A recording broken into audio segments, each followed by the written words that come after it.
Hola, soy Karina Mariani y estos son mis editoriales.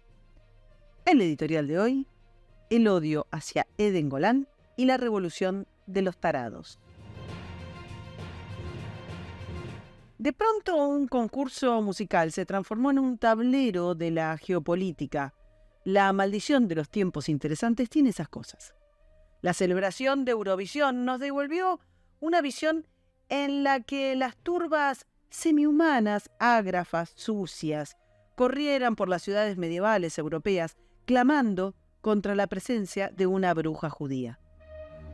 En la bella Malmö, muchas, miles y miles de personas invadieron las calles la semana pasada, uniformados con banderas palestinas y sus cufillas, como antes se uniformaron de violeta o de verde.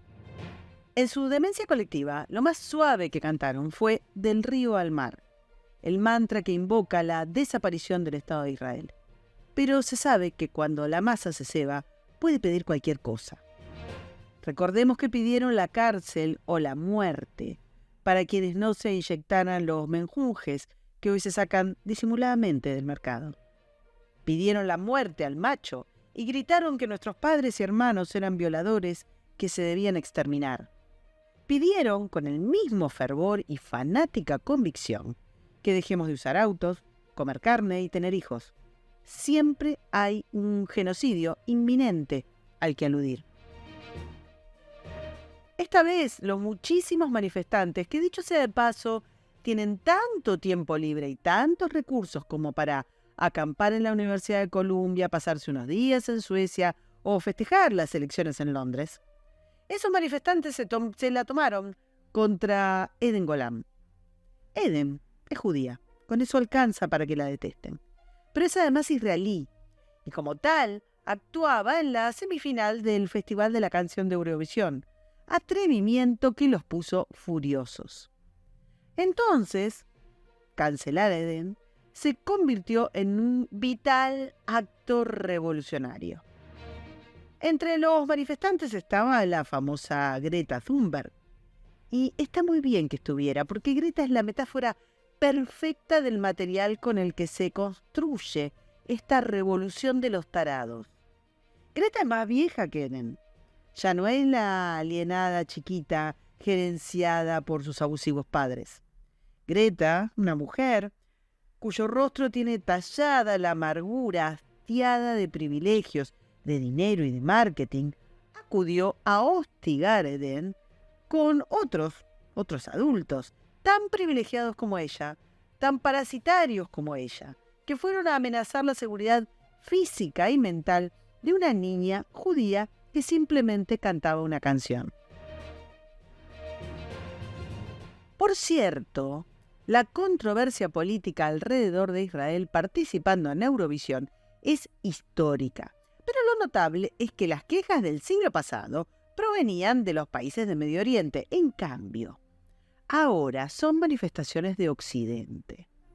Las turbas occidentales que se generaron a partir del peor ataque contra los judíos desde el Holocausto han generado la viralización del antisionismo bajo el paraguas del derecho internacional y de los derechos humanos. Y piden justicia para una imaginaria Narnia palestina que según ellos sería laica, feminista y democrática.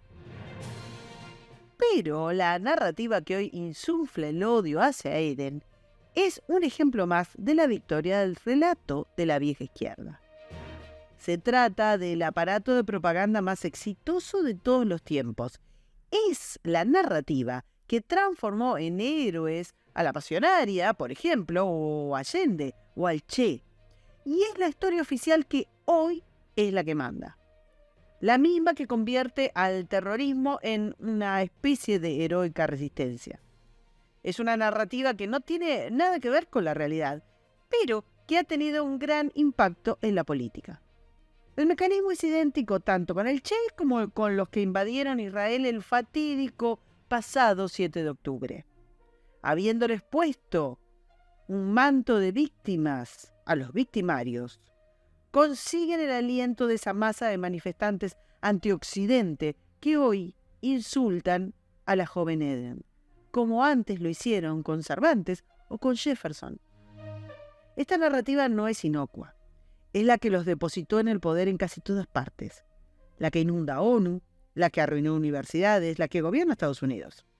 Y es una narrativa que se ha mantenido en el poder porque, mayoritariamente, la derecha la ha tomado como propia hasta hacerse indistinguible de ella. El ambiente en Malmö durante el Festival de Eurovisión era igual al de los campus gramscianos, en Columbia o en Harvard. El ambiente huele como las manifestaciones del 15M o como las de Occupy Wall Street.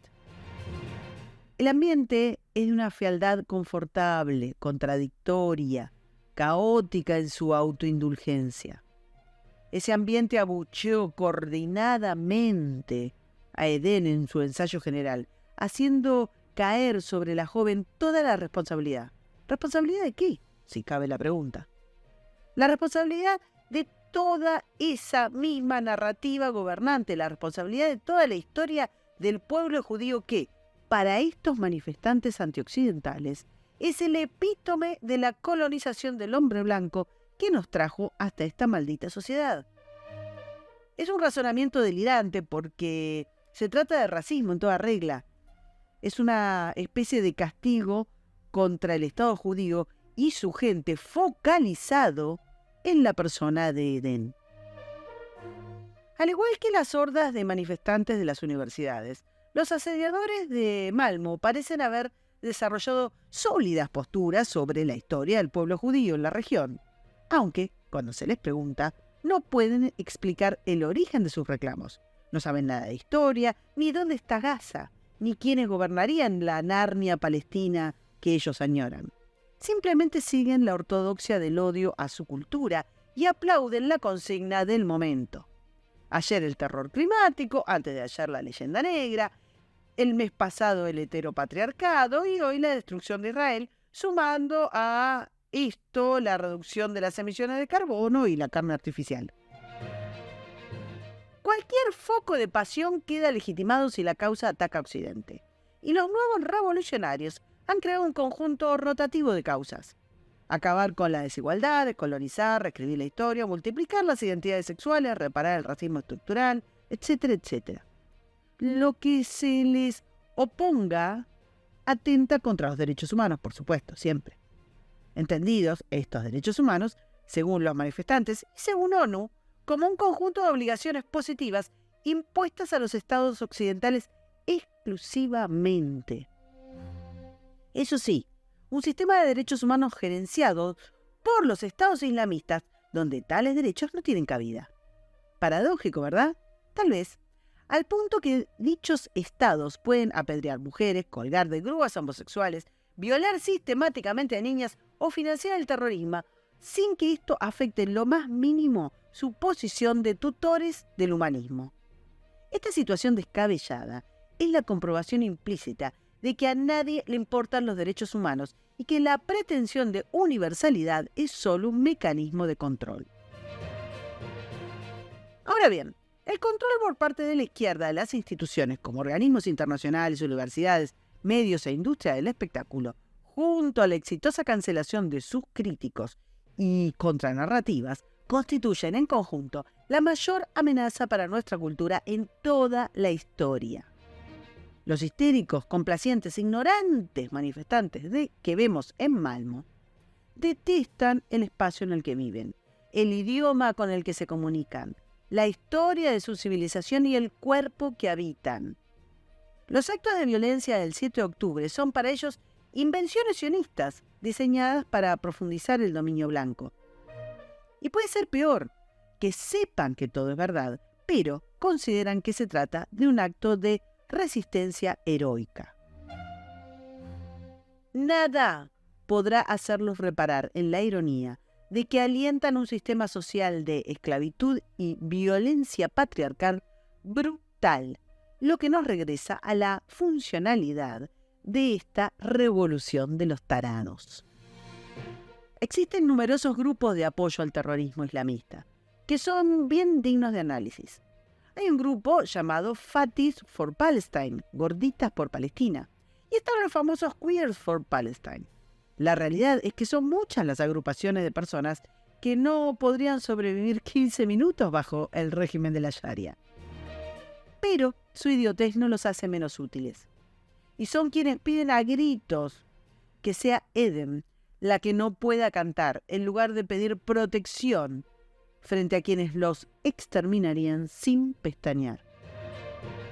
Se han vuelto tan locos que no solo ven a las víctimas de un pogromo como los opresores, sino que ven a sus verdugos como aliados.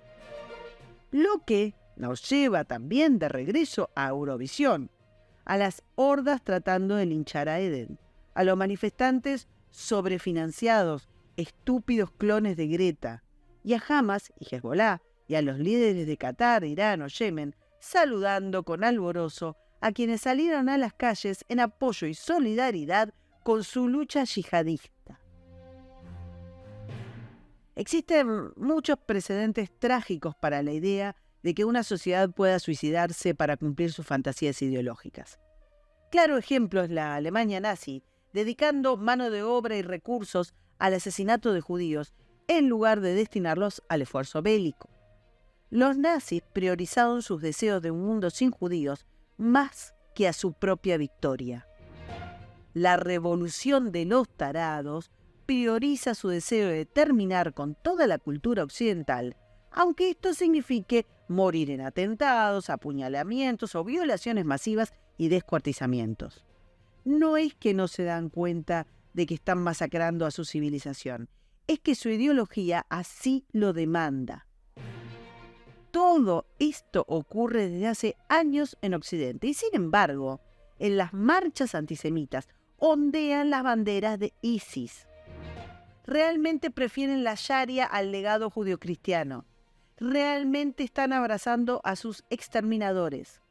Si triunfa, como venimos viendo, la revolución de los tarados, la caída está a la vuelta de la esquina. Nos enfrentamos a un eje de fanatismo suicida con diferentes sucursales dedicadas al ecologismo, al indigenismo, al animalismo, al feminismo, al urbanismo de 15 minutos o a la hormonización de niños, todos uniéndose al islamismo. Nunca se trató de Palestina, ni de Israel, ni de Eurovisión, ni de Eden. Es una revolución contra la propia casa. Para escuchar todos los editoriales, suscríbete, me gustealo, compartilo y nos vemos en la próxima. Muchas gracias.